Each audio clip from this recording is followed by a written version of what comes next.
Hello, and today I'm going to show you a very old and very easy magic trick. So as you can see here, I have this half shekel.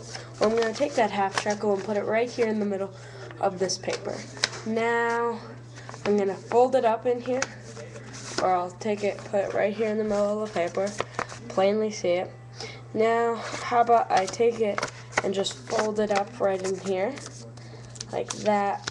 Fold up this little end right here, like so. So the shekel is right in there. If you were here right now, I'd have you feel it, and so that you know that the shekel is right here in this piece of paper.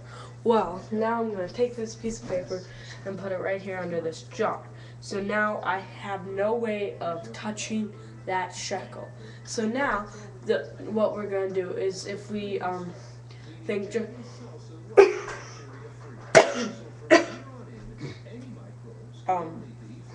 well, it's like I coughed up the shekel. Now let's check where this other shekel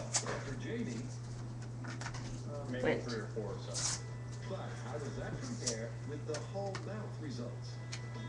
And yet we still have one shekel. And if you'd like to see how to do that trick, just leave some comments and I'll show you how. Thanks. Bye.